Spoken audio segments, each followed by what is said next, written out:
Instansi saya SD Negeri 01 Beluk. Kali ini saya ditemani oleh Ibu Yunia Fatmawati. Beliau adalah guru mata pelajaran pendidikan agama Islam di SDN 01 Beluk. Nanti saya sebelum melakukan observasi, saya akan melakukan percakapan pasca pra-observasi dengan Bu Nia. Bu Nia, bagaimana kabarnya Bu Nia? Alhamdulillah sehat. Oke, alhamdulillah sehat ya Bu Nia ya. Oke, Bu Nia, mohon maaf, ini sebelum saya melakukan observasi, saya akan mengobrol sebentar dengan Bu Nia terkait dengan pra-observasi. Dengan tujuan apa?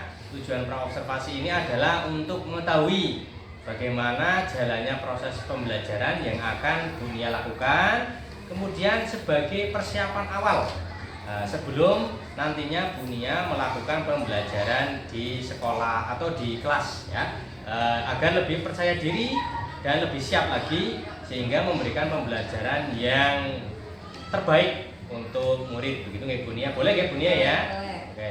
Ada beberapa pertanyaan nanti Bu Nia yang akan saya lontarkan ke Bu Nia. Yang pertama adalah kira-kira apa tujuan pembelajarannya Bu Nia yang akan disampaikan dengan murid? Ya, dalam kali ini pada bab yang akan saya sampaikan nantinya, setelah nanti siswa belajar, siswa itu harus bisa membaca, menulis, dan menghafal surat Ad-Duha dengan tartil. Juga siswa dapat menjelaskan pesan-pesan pokok yang terkandung dalam Quran surat Ad-Duha dengan baik, serta siswa bisa menjelaskan hukum bacaan tafhim dan tarkik dengan benar, dan siswa harus bisa menumbuhkan sikap solidaritas dan saling membantu, serta siswa juga harus dapat menunjukkan sikap terbiasa ketika dia membaca Al-Quran dengan tartil. Oke. Itu tujuan yang nanti harus dicapai semua siswa. Oke, tujuan yang harus nanti akan disampaikan oleh Bu Nia itu ada beberapa poin ya Bu Nia ya. Oke, sekitar 5. Ada 5 ya, 5 tujuan pembelajaran yang akan disampaikan oleh siswa ya. Terima kasih atas jawabannya Bu Nia. Selanjutnya, pertanyaan selanjutnya Bu Nia, bagaimana area pengembangan yang akan Ibu Nia lakukan dalam pembelajaran di kelas nantinya? Iya. Area pengembangannya yaitu ada di 2 komponen. Yang pertama ada di pengetahuan dan yang kedua ada di keterampilan. Yang pertama di pengetahuan, nanti siswa itu harus bisa menjelaskan pesan pokok yang terkandung dalam Quran surat Ad-Duha dengan baik, serta siswa dapat menjelaskan hukum bacaan, tafhim, dan tarkik. Kemudian pada komponen keterampilannya, siswa itu dapat membaca, menulis, serta menghafal Quran surat Ad-Duha dengan baik dan benar serta tartil, dan juga siswa dapat menunjukkan sikap terbiasa ketika dia membaca Al-Quran. Itu yang bisa di area pengembangannya begitu yang di keterampilan dan pengetahuannya. Oke, berarti ada 2 poin ya Bu Nia ya. Ada di pengetahuannya terkait dengan pesan pokok. Ya, kemudian di keterampilannya, keterampilan adalah menghafal secara menulis begitu ya. Oke, baik Bu Nia, terima kasih. Kemudian Bu Nia, pertanyaan selanjutnya, bagaimana rancangan pembelajaran yang ingin Bu Nia lakukan di dalamnya, dari strategi pembelajarannya, seperti mungkin model pembelajarannya atau mungkin metode pembelajarannya Bu Nia? Iya, nanti strategi yang akan saya lakukan ketika pembelajaran itu adalah strategi pembelajaran yang berdiferensiasi dan diintegrasikan dengan pembelajaran sosial emosional. Kemudian saya akan melakukan pembagian kelompok sesuai dengan kemampuan, keterampilan, serta keaktifan siswanya, dan untuk model menggunakan problem based learning.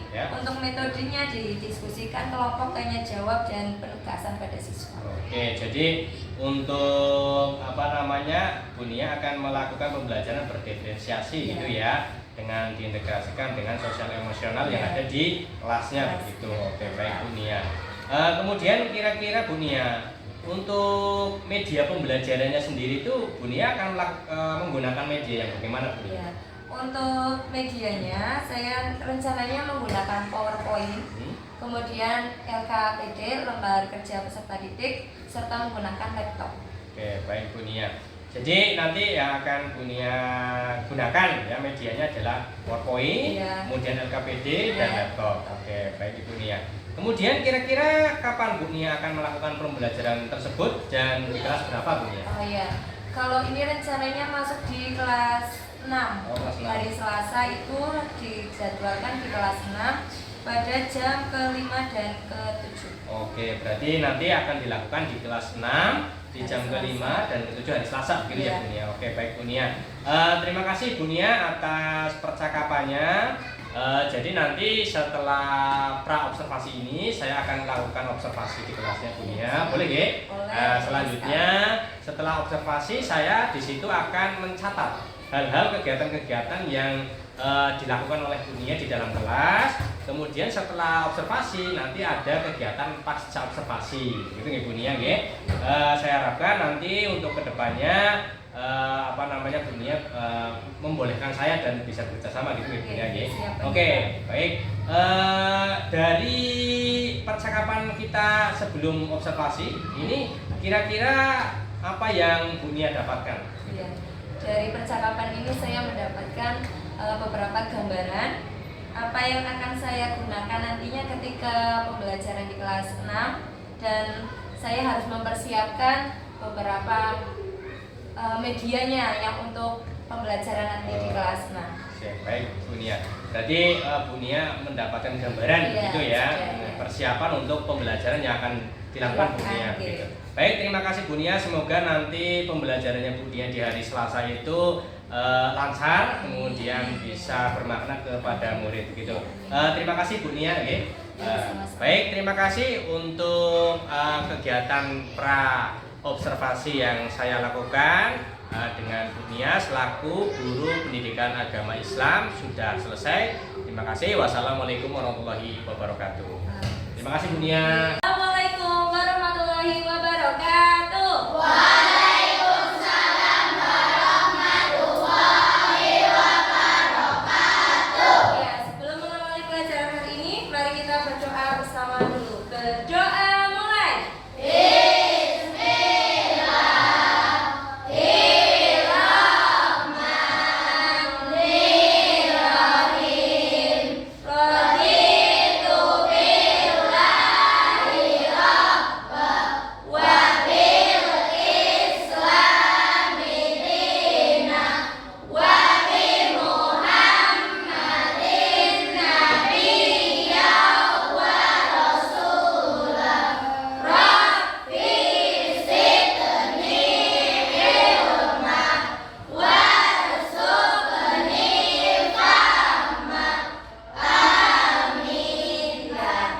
Sudah, selamat pagi.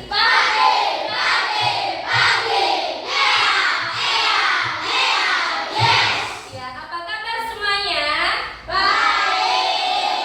Hari ini yang tidak berangkat siapa? Kelompok 1 siapa yang tidak ada hari ini? Kelompok 2 siapa yang tidak berangkat? Kelompok 3 berangkat semua.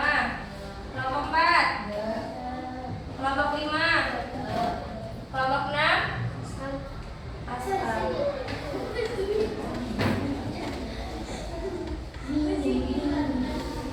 Ya, yuk, biar semangat. Tepuk semangat.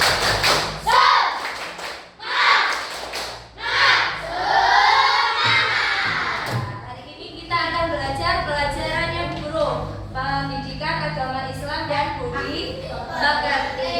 Ya, sebelum kita memulai pelajaran, biar kalian fokus ya. Tepuk 1. Yes, tepuk 2. Oke, tepuk 3. Semangat. Tepuk 4. Konsentrasi. Tepuk 5. Siap belajar. Bisa? Oke, tepuk 1. Yes. Tepuk 2. Tepuk 3. Semangat. Tepuk 4. Konsentrasi. Tepuk 5. Siap belajar. Sudah siap semua? Sudah ya. Kalau sudah siap, hari ini kita masuk ke bab materinya adalah belajar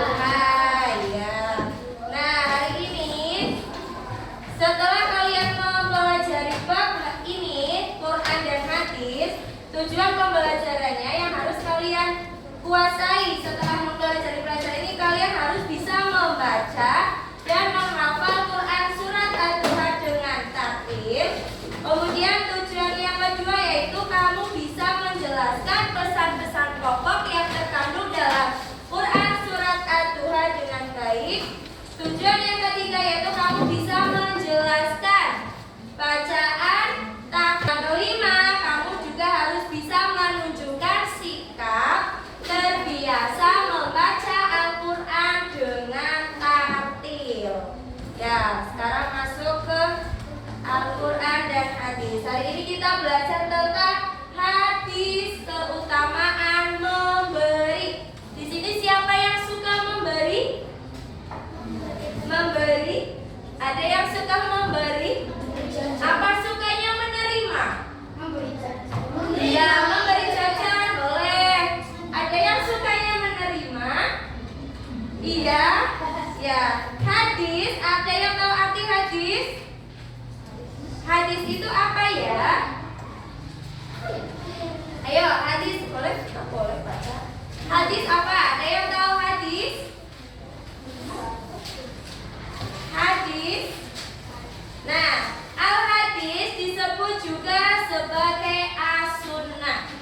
Ya, as-sunnah artinya adalah perkataan atau sabda, perbuatan, ketetapan dan persetujuan dari Nabi Muhammad Shallallahu Alaihi Wasallam yang dijadikan landasan syariat Islam. Selain Al-Quran, umat Islam itu berpedoman juga kepada hadis, yaitu ini artinya adalah sabda atau perkataan Rasulullah, perbuatan, ketetapan dan persetujuan dari Nabi Muhammad. Itu artinya hadis.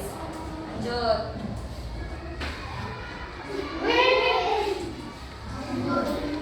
Nah, ini hadis tentang keutamaan memberi. Ada yang bisa membacakan?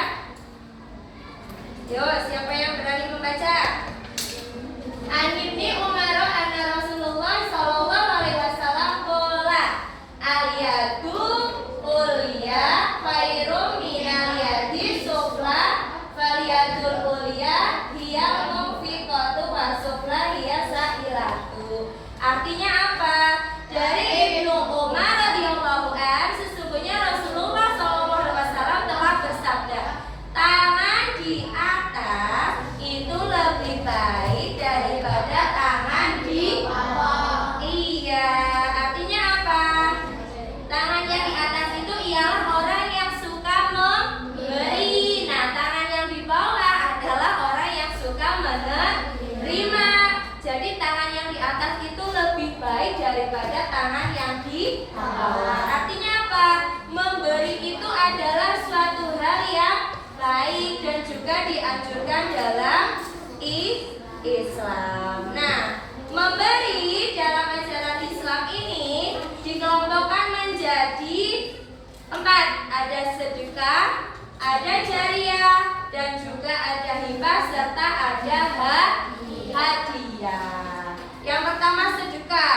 Sedekah itu diberikan kepada 8 golongan atau asnaf yang sudah disebutkan atau ditentukan dalam surat At-Taubah ayat 60. Nih suratnya. Siapa saja golongan yang disebut dalam surat At-Taubah? Nah, sesungguhnya zakat itu hanyalah untuk orang-orang fakir. Orang-orang fakir, orang-orang miskin, para amil zakat, orang yang dilunakan hatinya atau mu'alaf, untuk memerdekakan para hamba sahaya, untuk membebaskan orang-orang yang berhutang, untuk jalan Allah dan untuk orang yang sedang dalam perjalanan yang memerlukan pertolongan. Itu adalah golongan-golongan yang wajib menerima sedekah. Yang kedua adalah jariyah. Apa itu jariyah? Jariyah umumnya sesuatu yang diberikan untuk kepentingan umum, ya, berupa uang atau benda. Nah, sering ada amal, itu termasuk jariyah. Untuk pembangunan musola, masjid, itu termasuk juga jariyah. Yang ketiga hibah. Selain ada sedekah, ada jariyah, juga ada hibah. Hibah artinya pemberian, baik berupa harta maupun uang, ya. Hibah tidak menghendaki imbalan. Seseorang yang sudah memberikan hibah itu tidak boleh menghendaki imbalan atau mengharap balasan dari orang yang sudah diberi, dan bertujuan untuk menjinakkan hati dan meneguhkan kecintaan di antara manusia. Oke, sekarang tugas kelompok. Diskusikan bersama teman satu kelompok. Yang pertama, silakan diskusikan hikmah memberi hadiah. Yang kedua adalah adab dalam memberi hadiah. Yang ketiga, mengapa memberi hadiah kepada pejabat dilarang? Silakan itu didiskusikan bersama teman kelompok. Setelah hasil diskusinya sudah ada, presentasikan di depan kelas, di depan teman sekelasmu. Di satu kelompok ada 5 mereka, baik ya namanya juga.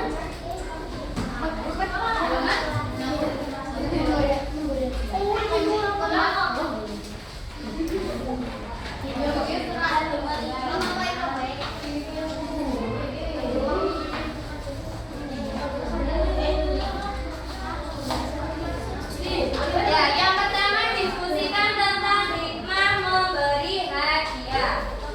Hikmahnya apa? Kemudian yang kedua adalah adab memberi hadiah. Yang ketiga, mengapa kita dilarang untuk memberi hadiah kepada pejabat? Alasannya apa? Silakan didiskusikan. Tambah yuk. Bawahnya apa? Tambahi 1 nomor 5. Jangan lupa nama anggota kelompoknya dicatat. Diskusikan bersama teman kelompok.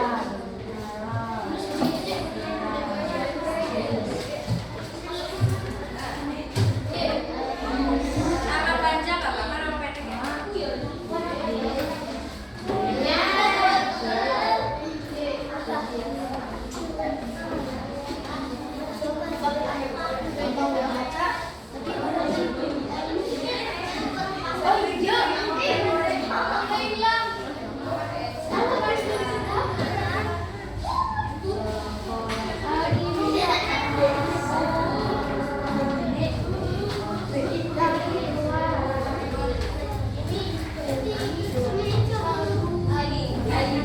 Jawabannya di bawah itu nama kelompok ya. Jawabannya di sini aja. Ini nanti buat kolom nilai. Yang ini jawabannya tulis di sini. Yang pertama, hikmah memberi hadiah. Hikmahnya apa aja? Kemudian adab dalam memberi hadiah. Adabnya seperti apa? Ya, ketika memberi hadiah ke seseorang. Kemudian yang ketiga, mengapa memberi hadiah kepada pejabat dilarang? Itu alasannya apa? Silakan didiskusikan bersama teman-teman sekelompok.